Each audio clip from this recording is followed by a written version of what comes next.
बिस्मिल्लाहिर्रहमानिर्रहीम और अस्सलाम वालेकुम। आज नवंबर की 27 तारीख और पाकिस्तान में पीर की सुबह है। आज अभी तक की इम्पोर्टेंट खबरें और उनके ऊपर मेरा तज्जिया आपके सामने हाजिर है। सबसे पहली खबर आपके सामने रखेंगे, हुकूमत मखमसे में गिरफ्तार परेशान कि इमरान खान को लाया जाए अदालत या ना लाया जाए। आपको पता है कल 28 तारीख को इमरान खान की पेशी है और इस्टेब्लिशमेंट और हुकूमत इस टाइम परेशान है कि आवाम को कप्तान की एक झलक देखने दी जाए या ना। इसमें हो क्या रहा है, डर किस चीज़ का है, क्यों ज़्यादा डर गए हैं, ये आपके सामने रखेंगे। दूसरी खबर आपके सामने, कौमी हुकूमत बनानी है जिसमें नवाज शरीफ साहब को वज़ीर आज़म बनाना है, जरदारी को सदर बनाना है, मौलवी फजल को केपी के देना है। बंदर बांट कर ली गई है लेकिन समझ नहीं आ रही कि ये काम इलेक्शन के साथ करना है या इलेक्शन के बगैर करना है। जो केपी के में हुआ उसके बाद अब नई स्ट्रेटजी बनाई जा रही है कि ये ओहदे किसी सूरत इलेक्शन के बगैर ही बांट दिए जाएं। तीसरी खबर, नवाज शरीफ ढूंढते फिर रहे हैं क्यों निकाला मुझे।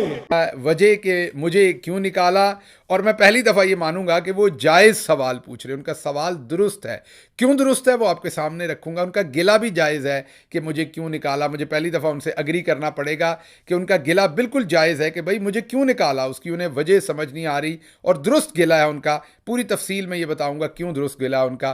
फिर एक मज़े का खेज सिचुएशन हुई, इस्लामाबाद हाई कोर्ट को पता नहीं क्या सूझी, उन्होंने फैसला किया कि जनरल बाजवा के बारे में केस सुनना है। जनरल कमर जावेद बाजवा रिटायर्ड हाजिर हो, ये अदालत में आवाज़ लगी। उसके बाद आपको पता क्या हुआ, अदालत का वो रजिस्टर ही उठा के ले गए अगले। वो जिस रजिस्टर के ऊपर केसेस की लिस्ट होती है वो रजिस्टर ही गायब हो गया। अगलों ने रजिस्टर ही उठा लिया जिसके ऊपर से केस सुनना था। शुक्र करें कहीं अदालत नहीं उठा ली, तमाम जज साहबान नहीं उठा ले। आइंदा यहो जिहा काम नहीं करना मुअज़्ज़ज़ अदालत जी। जनरल बाजवा साहब का केस नाम भी नहीं लेना आपने, टच मी नॉट हैं वो, ठीक है। तो बहरहाल आज की खबरों की तरफ आते हैं जी। आज की जो पहली खबर है, इससे पहले कि उसकी तरफ आए, आपको पहले तो याद दहानी करवानी है कि ये चैनल, इस पर हम बामरे मजबूरी आए हैं। वही जो वारदात पाकिस्तान में डाली जाती है वो हमारे साथ यहाँ डाली जा रही है, तो इसलिए इस दूसरे चैनल को बंद करवाने की कोशिश की गई, तो इस चैनल पे आए हैं। तो आपने अभी तक अगर इसे सब्सक्राइब नहीं किया तो कीजिए, क्योंकि मेरी आवाज़ मजबूत कीजिए ताकि ये और दूर तक जा सके। पहली खबर की तरफ आते हैं जी। आज की पहली खबर ये है कि इमरान खान साहब को 28 तारीख को अदालत में हाजिर करना है, जो उन पर ट्रायल शुरू करना है। पहले हाई कोर्ट ने पहले तक का जो साइफर का ट्रायल था खारिज कर दिया था। अब हाई कोर्ट के ऑर्डर के मुताबिक उसे अदालत में, जारी बात है, उन्हें हाजिर करना पड़ेगा। जुडिशल कॉम्प्लेक्स के अंदर अदालत ने उन्हें बुला रखा है जहां पर उन्हें हाजिर करना, लेकिन मखमसे में शिकार है पूरी हुकूमत। पहले तो ये फैसला हो गया था कि इमरान खान को अदालत के अंदर लेके आना है और हाजिर करना है, हथकड़ियाँ लगा के। खबर भी दिलवा दी थी आपको, हमने खबर शेयर कर दी थी। जावेद चौधरी के मुतवसत से ये खबर भी दिलवा दी थी इस्टेब्लिशमेंट ने मार्केट के अंदर कि इमरान खान अलग बख्तरबंद गाड़ी में आएंगे, शाह महमूद अलग में आएंगे, हथकड़ियाँ लगी होंगी। और ज़रा थोड़ा सा ये पूरा एक बनाना था, ज़रा हवा बनाना था पूरा। लेकिन उसके बाद बीच में क्या हुआ, बीच में ठक करके लग गई दीर की आवाम। दीर की आवाम के पीछे करक की आवाम, करक की आवाम के पीछे एबटाबाद की आवाम, एबटाबाद की आवाम के पीछे सवात की आवाम। वो ठक ठक जो आवाम ने आकर रश डाला और जिस तरीके से आवाम उबल के बाहर आई, जो गुस्सा था आवाम के अंदर, जो रिएक्शन था, जो रिजेक्शन थी इस तमाम सिस्टम की, वो जो आवाम का गुस्सा और माथे के बल और तेवर आवाम के देखे हैं, तो अब इस्टेब्लिशमेंट और हुकूमत हो गई है परेशान और सोच रही है कि इमरान खान को लाया जाए या नहीं। अभी तक कोई हतमी फैसला नहीं हुआ। अभी तक बातचीत हो रही है, एक तरफ सिक्योरिटी प्लान बन रहा है, दूसरी तरफ कहा जा रहा है कि ऑनलाइन ही हाजिरी ले ली जाए। जज साहब जो है, क्योंकि वो फिजिकल रिमांड पे तो है नहीं, जुडिशल रिमांड पे है, तो ऑनलाइन ही हाजिरी ले लें जज साहब ट्रायल के अंदर और अपना ट्रायल शुरू कर दें। और फिर देख रहे हैं कानून में इसकी कोई पेचीदगी है कि नहीं, फिर जेल में ये ट्रायल करना पड़ेगा कि नहीं।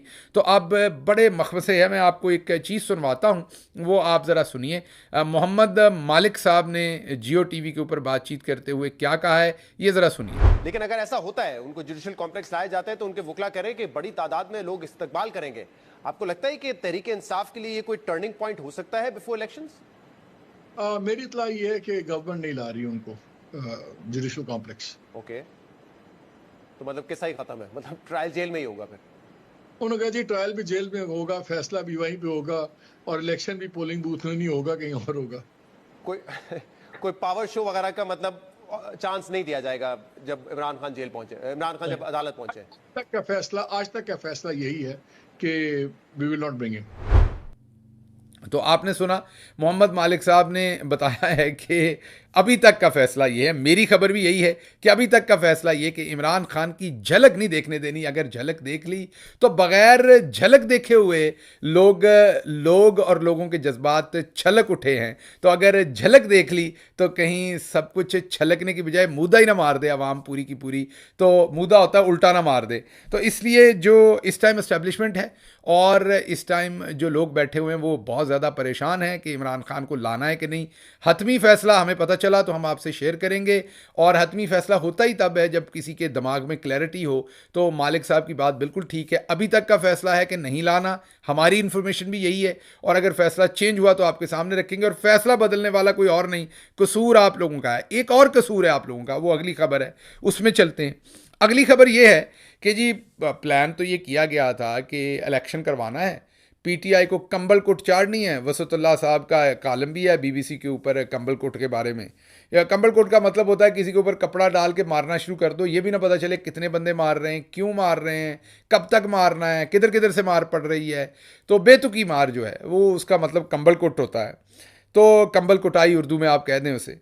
तो पीटीआई की कंबल कुटाई जारी है, इसमें तो कोई शक नहीं है, क्योंकि पीटीआई पे कभी 9 मई कभी कुछ हर तरह की जालसाजी करके तो कंबल कुट जारी है।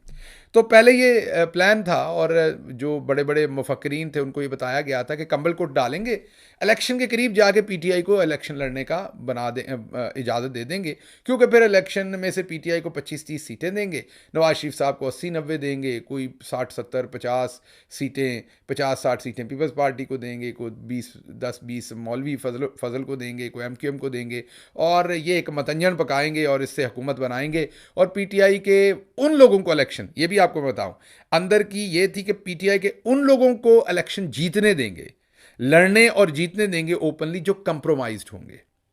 ठीक है ना, ये भी एक कप है, उनकी प्लानिंग बता रहा हूं मैं, ये नहीं बता रहा पीटीआई की साइड पे क्या सिचुएशन, मैं उनकी प्लानिंग बता रहा हूं। उनकी प्लानिंग एस्टैब्लिशमेंट की ये थी कि ऐसे लोगों को पीटीआई की टिकट पे इलेक्शन लड़ने देंगे और जीतने देंगे जो 25-30 सीटें होंगी, जिनके साथ पहले ही वो आप रेडियो की ट्यूनिंग करते हैं ना, तो वो पहले ही जो हमारे स्टेशन की ट्यूनिंग उठा रहे हों, ताकि इलेक्शन के बाद वो ज़रा थोड़े मैसे मैसे ही रहें और कोई बड़ा खुला स्टांस ना लें, और बवक्ते ज़रूरत अगर कप्तान से अलग भी उन्हें करना पड़े तो वो भी हम कर सकें। ये तो था प्लान उनका। फिर इस प्लान के अंदर आ गई, वज गई अवाम, और अवाम ने जो कर छोड़ा है, मैंने आपको बताया दीर के अंदर, एबटाबाद के अंदर, करक के अंदर, सवात के अंदर, और रही सही कसर कामोकी के अंदर जो कुछ उन्होंने कर डाला है, इतने हालात ख़राब हो गए कि जहांगीर तरीन साहब, ज़रा ये सुनिए जहांगीर तरीन साहब कह क्या रहे हैं, ज़रा सुनिए वो अपनी पार्टी का नाम क्या ले रहे हैं, और ये जो अलीम खान साहब, फरदौस आशिका बान बैठी हैं, उनकी पार्टी का क्या नाम ले रहे हैं। ये इतना बड़ा जलसा किया था और उसके अंदर 4000 कुर्सी लगाई थी, लोगों के खाने पीने का इंतजाम भी था, रुपये खर्च किए सन,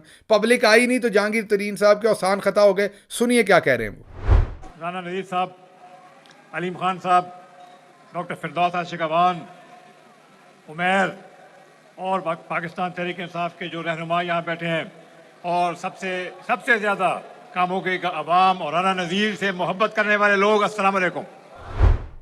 तो आपने सुना, उनको अपनी पार्टी का भी नाम नहीं पता। मिस्त्री और मजदूरों, जिन मिस्त्रियों ने ये पार्टी बना के दी, और भाई जी जहांगीर तरीन पार्टी का ना ही चेते करा दे, और कुछ नहीं करा सकते, लेकिन शायद करवाया हो, वो बौंतर गए मेरा ख्याल देख के जो हालात हैं। तो बहरहाल हालात ये थे, कुछ ना कुछ हिस्सा जहांगीर तरीन को भी देना था, वो मैं भूल गया था पहली जो बंदर बांट थी उसके अंदर, कि इनको भी कोई सीटें देनी थी, लेकिन इसमें वज गई है पब्लिक। अब खंबे को भी इलेक्शन लड़ने दिया ना तो पड़ जानी है मुसीबत, इलेक्शन हुआ तब भी मुसीबत पड़ जानी है, पब्लिक बाहर ना निकल आए। तो अब एक नई डिस्कशन हो रही है। मैंने पिछले व्लॉग में भी कहा था कि आजकल जो तज्जिए हैं, इसमें अब ये नहीं कहा जा सकता कि ये होने जा रहा है। मैंने इसलिए पिछली दफ़ा भी सफाई दी थी, बाद में ये ना कहिएगा, जैसे अभी खान साहब को अदालत में लाना है, तो मैंने और आपने देखा मोहम्मद मालिक साहब भी कितने ज़्यादा केयरफुल थे कि अभी तक का फैसला ये। उसकी वजह ये है कि ये इतने डर गए हैं, ये आवाम से इतने डर गए, ये इतने कंफ्यूज हैं, घड़ी घड़ी अपना फैसला बदलते हैं। तो अब हम आपको हतमी तज्जिया कैसे दे सकते हैं जब ये लोग घड़ी घड़ी अपने तज्जिए अपना फैसला बदल रहे हैं। तो हमारा तज्जिया भी साथ ही बदल जाता है, क्योंकि इंफॉर्मेशन ग्राउंड से चेंज हो जाती है। तो पहले तो ये प्लान था कि जी इलेक्शन कराना है, इलेक्शन करा के तो इस तरीके से कार्रवाई डालनी है और ऐसे ऐसे सीटें बांट देनी है और पीटीआई को पहले कुट चढ़ाएंगे, फिर करीब जाकर लड़ने की इजाज़त दे देंगे। पार्टी वीक हो चुकी होगी, लोग डिसअपॉइंट हो चुके होंगे, उतनी देर में खैबर मानिका लॉन्च कर देंगे, उतनी देर में को मोनिका भी लॉन्च कर देंगे, जैसे हाजन हाजरा को लॉन्च कर दिया। इस तरीके से हम गांधी शांत भी डालेंगे, नंगी तस्वीरें, नंगी वीडियोस, नंगी बातों वाले मजाइल मारेंगे और उसके बाद अवाम जो है वो इमरान खान से दूर हो जाएगी और कुट कुट के उनके जो कैंडिडेट है वो भी भगा देंगे। अवाम डीमोटिवेट भी हो जाएगी। इन हालात में इलेक्शन कराएंगे, काम जो बन जाएगा।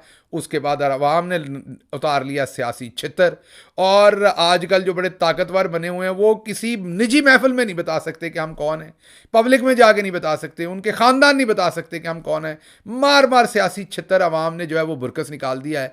अवाम राज़ी नहीं है, अवाम बात ही सुनने को तैयार नहीं। मैं बार बार आपको कह रहा हूँ, शहबाज गिल माइनस हो गया हुआ है, मोईद पीरज़ादा माइनस हो गया हुआ है, साबिर शाकर, तलत हुसैन, जनाब लौंडा लपाड़ा सब माइनस हो गए हुए हैं। कोई तज्जिया नहीं है, अब कोई तज्जिया कार नहीं है। अब इसी तरीके से सारे लीडर माइनस हो गए, पीटीआई के लीडर हों या कोई और लीडर, सब माइनस हो गए। अवाम ने सीधा फैसला किया है, तज्जिया कार अवाम खुद है और लीडर उनका इमरान खान है जो जेल में बैठा हुआ है। और बयानियां जो तज्जिया कारों ने और दूसरे लीडरों ने देना था वो भी अवाम ने उनके हाथ से काम ले लिया है। बयानियां अवाम अपना खुद बनाते हैं, आधे घंटे के अंदर अवाम बयानियां बना के सामने ले आती है। अपना बयानिया है, अपना लीडर है, अपना कनेक्शन है, कोई एडिक्शन नहीं है, दरमियान की कोई तार नहीं है। सीधा काम जो है ना वो अवाम ने फिट कर लिया है, तार सीधी लगा दी है। दरमियान में से तमाम जो डीलर थे, होलसेलर थे, रिटेलर थे, वो सब निकाल दिए। अब इमरान खान है और अवाम है, तो इसलिए अब इस परेशानी के अंदर फैसला ये किया गया है। लंबी हो गई बात, लेकिन इस पर फैसला ये किया गया कि इलेक्शन नहीं करवाना। अब हमने इलेक्शन नहीं करवाना। और सुनिए हफीजुल्लाह नियाज़ी क्या कहते हैं। कौमी हुकूमत कायम होगी, इलेक्शन नहीं हो सकेंगी और शायद नवाज शरीफ को आमादा कर लिया जाए कि वो इलेक्शन के बगैर ही एक कौमी हुकूमत बना लें और उसके बाद 4-6 महीने बाद इलेक्शन करा लें और उसमें सारी जमातों को शामिल कर लें माइनस तहरीक इंसाफ। अब मेरे और जरदारी साहब के पास तो खैर हक़ाइक़ हैं और उनके सामने सारा कुछ है, वो एक किरदार है चलता फिरता सारी सूरत हाल में। आपने सुना कि हफीजुल्लाह नियाज़ी साहब का भी तज्जिया यही है कि भाई इलेक्शन नहीं करवाना, अब ऐसे ही बांट लेना, कौमी हुकूमत बनाकर उसके ऊपर नवाज शरीफ को बिठा देना है और ऐसे ही काम चलाना है, क्योंकि इलेक्शन करवाया तो गब्बर आ जाएगा। गब्बर का मतलब है पाकिस्तानी पब्लिक, जिससे डर लग रहा है, जिन्होंने धो के रख दिया है। तो बहरहाल ये तज्जिया हो सकता है कि कौमी हुकूमत का अभी प्लान बन रहा है, फिर इलेक्शन करवा ही दें। मैंने आपको बताया घड़ी घड़ी ये बदल रहे हैं, डरे हुए हैं, घड़ी घड़ी अपने प्लान बदल रहे हैं। वो जैसे बंदर अपने आप को कहीं फंसा ले, फिर उसको समझ ना आए कि निकलना कैसे है। ये वो वाला मामला हुआ है, फंसा बैठे हैं अपने आप को और अब इन्हें समझ नहीं आ रही कि यहाँ से निकलना कैसे है, अपने आप को कैसे निकालना है और बाकियों को कैसे निकालना है। अच्छा जी, अगली खबर बड़ी मज़े की है। वो खबर है मुझे क्यों निकाला। नवाज शरीफ फिर पूछना शुरू हो गया, पहले भी पूछा था। अच्छा, पहले तो आता था गुस्सा और उनके साथ बात समझ नहीं आती थी। पहली दफ़ा मैं नवाज शरीफ के साथ अग्री करता हूँ। मैं मजाक में नहीं कह रहा, मैं सच में कह रहा हूँ कि मैं नवाज शरीफ के साथ अग्री करता हूँ। पहली दफ़ा नवाज शरीफ के दुख की, करब की समझ आई है कि नवाज शरीफ ने क्यों, क्योंकि जब देखे ना इमरान खान को निकाला गया, इमरान खान ने तो नहीं पूछा मुझे क्यों निकाला, इमरान खान ने वजह बताई। भाई मुझे इसलिए निकाला कि मैं बूट पॉलिश नहीं करता, मुझे इसलिए निकाला कि मैं आज़ाद खारजा पॉलिसी रखना चाहता हूँ, मुझे इसलिए निकाला कि मैंने एब्सोल्युटली नॉट कहा, मुझे इसलिए निकाला कि मैं ग़ुलाम बन के ज़िंदगी नहीं गुजारता, मुझे इसलिए निकाला कि मैं करप्ट नहीं हूँ और मैं करप्ट जिनके साथ आपकी सबकी रिश्तेदारियाँ हैं, आप उनको प्रोटेक्ट करते हैं, किसी का ससुर तो किसी का साला मिलके उनके साथ पैसे खाते हैं, भले आप नौकरी पे हैं या बिजनेस में हैं, आप सारी करप्शन को प्रमोट करते हैं। मैं करप्ट नहीं हूं, मैं करप्टों को सजा दूंगा, अकाउंटेबिलिटी मांगूंगा, ये मेरे गुनाह है, इसलिए इमरान खान को पता है, उसे निकाल दिया। वो नहीं पूछता फिर रहा।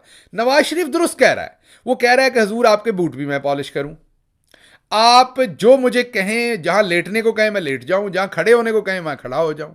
फॉरेन पॉलिसी मेरी है ही कोई नहीं, जो आप बताएं वो मैं बना लूंगा।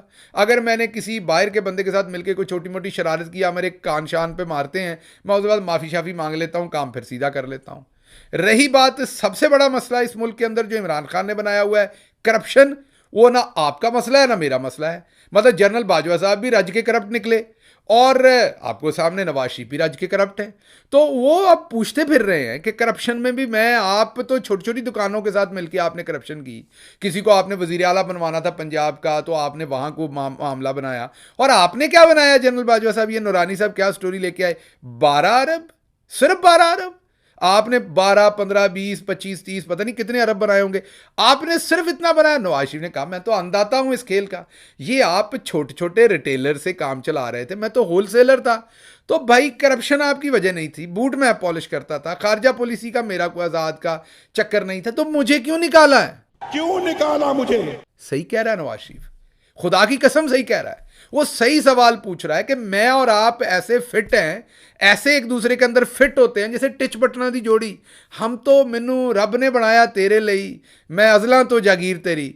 सो कहने की बात यह है कि नवाज शरीफ और आप तो जनाब एक ही जैसे हैं। करप्शन आपका मसला नहीं, आप करप्ट लोगों को प्रमोट करते हैं, करप्ट लोगों को लाते हैं ताकि वो आपको पॉलिश मार के दे सकें, ताकि वो यस सर कहें, ताकि वो जो आप कहें वो करें, और जिधर के फैसले, जिधर की नाक, जिधर के फैसले आप मोड़ना चाहें आप मोड़ सकें। ये काम ईमानदार बंदा तो आपकी नहीं सुनेगा, करप्ट बंदा ही आपकी बातें ये सुनेगा ना। तो नवाज शरीफ पहली दफ़ा दुरुस्त सवाल कर रहा है, जायज़ सवाल कर रहा है कि जब मैं ये सारे काम कर रहा था तो भाई साहब फिर मुझे क्यों निकाला।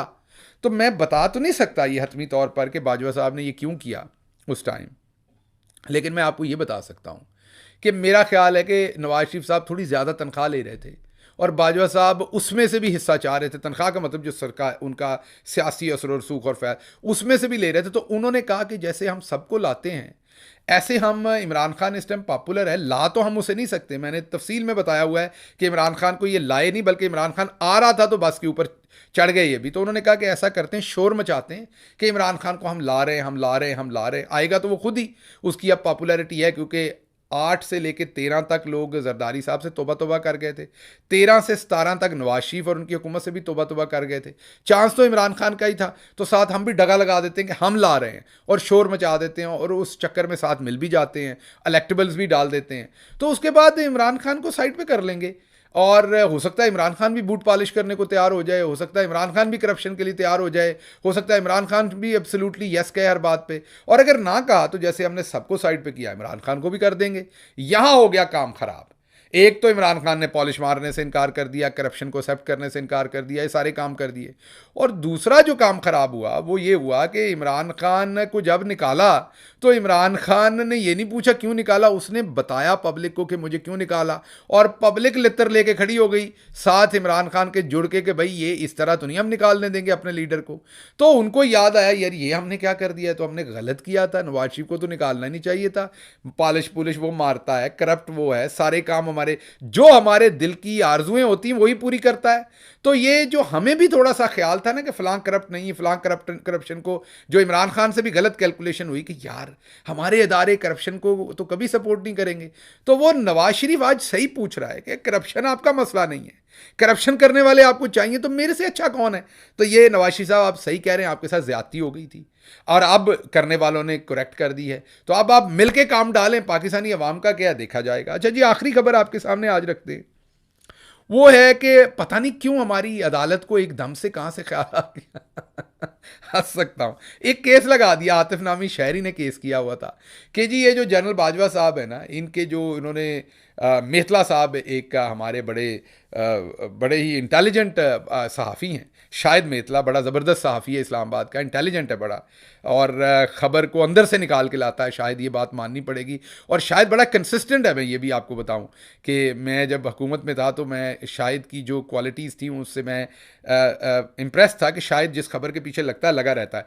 तो खैर आज जो शाहिद की जहानत है, जो आज बांदर किला जो खिलवा रहे हैं वो जनरल बाजवा को, भी शाहिद का ही काम है।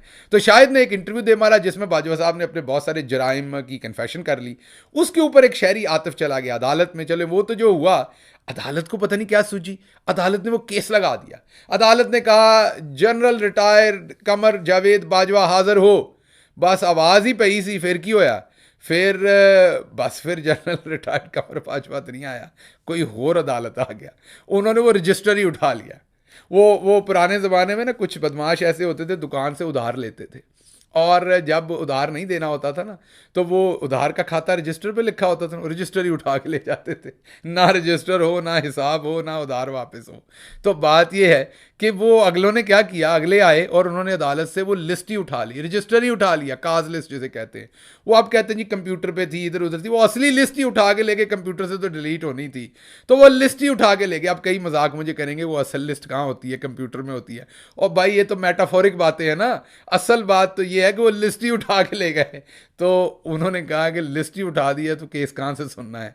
तो मैं जनाब जो इस्लामाबाद हाई कोर्ट है, हाथ बांध के उनसे गुजारिश करता हूँ को अपना ख्याल करें। इस उम्र में नंगे होते हुए आप अच्छे नहीं लगेंगे। आपको नंगा करके मारा किसी ने तो बहुत बुरा लगेगा। अदालत है, उसकी एक तकरीम है। तो आप क्यों बाजवा साहब के केस सुनते हैं? आपको नहीं पता वो टच मी नॉट है?